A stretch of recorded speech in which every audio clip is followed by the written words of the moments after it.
First of all, thank you everybody for inviting me to come speak with you all. Just some exciting news on my end, really. So we have been just kind of creating a group and a space for Black family medicine applicants. So I'll just go ahead and jump in. And I'm Carmen. I'm from Meharry Medical School, and I'm actually applying to family medicine currently. So very exciting. So just kind of who are we, right? So we're all applying to family medicine this year. We're MDs, DOs, IMG, and like I said, all applying to family medicine this year. We are predominantly African American identifying, and that includes people who are African descent, first generation, Caribbean, etc. And then we also have a few other people who are underrepresented minorities in medicine, but predominantly Black identifying.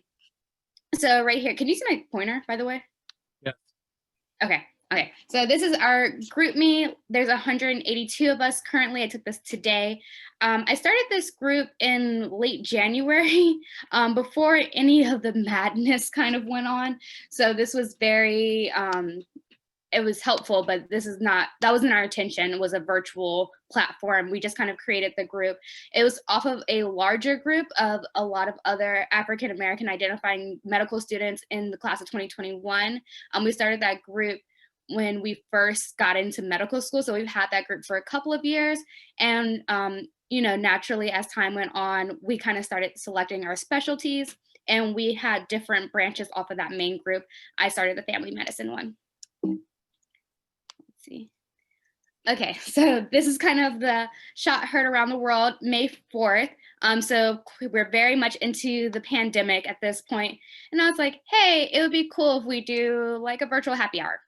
And that kind of just started a lot of what's going on right now.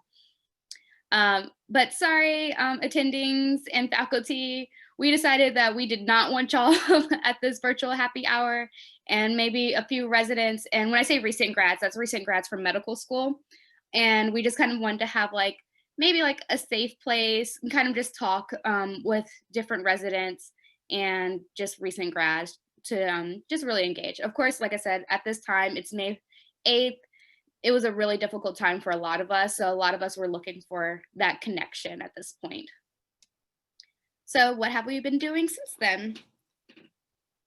So these are some of the flyers that actually I created all of these flyers, I believe. So what we have been doing is we have been hosting different webinars with different programs. And these webinars have ranged from academic help, like interview help, application help, program-specific help, things of that nature, mock interviews, professional development. Right here, we have underrepresented minorities in academic medicine, family medicine with obstetrics. So we had a panel of family medicine OBs that came to speak with us, and just kind of like all these other programs. These are not all of the flyers. And how we set this up was I ended up setting up a sign up, just a sign up of different available dates. What we saw worked the best was 7 p.m. Eastern Standard Time. It was kind of a neutral time for everybody. So no matter where you were in the country, it was kind of like a doable time. And like I said, we had over 20 programs, and they had a very big range of what they were doing. Mainly, what it ended up becoming more so was having a mix of residents and faculty, so more than likely the program director. And that's almost kind of like what I'm seeing a lot in my interviews now is that you'll have a main session with the program director leaves, and then you'll have a session with the residents to talk a little bit more freely. So yes, our good old friend Zoom, that's what we were using mainly. We did use some other ones. It was really program dependent. Towards the more recent times, I encouraged using Zoom just because it was a more familiar platform. And the sessions really ranged between 10 to 40 students. What we saw most happen with the variation of student number is people were getting Zoomed out. I think we can kind of all agree, even right now, just we've all had our fair share of Zooms. So towards the beginning of the cycle, we had a very large attendance, and towards the end of the cycle, and when I say end of the cycle, I mean like right around submitting our applications. And this year, that was October 21st. So around that time, we just had a dwindling amount of students, and I honestly think people were just stressed out and tired of Zoom and things like that. So like I said, these were the type of sessions. We had some resident only ones, mixed resident faculty. Some programs, what they would do is they would have a program specific session, and then they would come back to do interviewing advice or mock interviews, or like application advice and things like that. And like I said, we have a couple of the professional development ones as well. The other really exciting thing is that we have Dr. Walker, Dr. Ryan Walker. She is from Lawrence Family Medicine Residency. Super awesome, just person in general. She was actually part of our very first happy hour that we invited the residents to. And she was like, hey, it would be super cool if my program talked to y'all, and was really instrumental in kind of helping us get kind of started, as well as she decided to make her own series almost, and it's really a residency series. So this right here was talking about tackling the AAFP conference.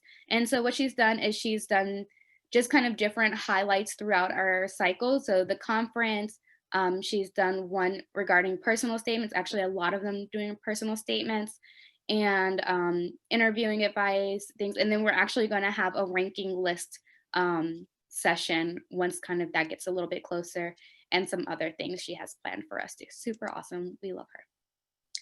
Another thing is that I realized that we were getting a lot of these information, like we were getting a lot of information, we were getting a lot of webinars. So what I did is I started recording them, and then I put them in a Google Drive. So this is kind of just an example of our Google Drive. This is open to anyone with the link technically, but I've only distributed the link to the people who are in the group me. I tell the program students like, hey, this is for anybody, but maybe so it can get into the wrong hands. I don't know what information that they would think that they were sharing that could get in the wrong hands, but we want to be consensual in what we're sharing in the information. Anywho, so these are just kind of the Google Drive, and it's nice because students can go in if they missed the session, they can go and watch the recording, kind of like how we're doing right now.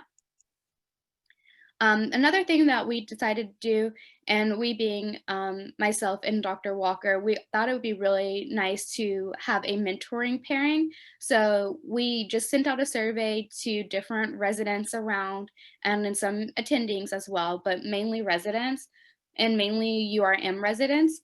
And same thing with the students, a survey, and just like, hey, do you want a mentor to help you through the application cycle? And we were actually able to pair over 30 people together, well, pair over 30 students. But there were really just like a really great support for the family medicine residents and attendings that were willing to help. So we actually have more attendings and residents than we had students, which was always a good thing. So the main question is where to now? And then this is kind of where I'm wrapping up more so. And so I was talking to Dr. Larry. It's just right now, our next steps are really creating a centralized format. So this was really, really awesome experience for us in this journey in class of 2021. But really making sure that we can have this as have longevity. So the next steps we're really thinking about are creating a central platform and having more work with the AFP, having more work with SNMA, and having more work with LMSA for specific, and NMA as well, to specifically have something for our students that's in a centralized location. For our, like I said, our African American students who are applying to family medicine. As a personal note, I mean, it's been a great, great way to just communicate with different people across really the world, mainly the country. Just this early in my career, I know a lot of these people, I'm friends with a lot of these people, because if you do 1,000 Zooms with somebody, at the 1,001 Zoom, you're really starting to get close. So that's really where I'm at.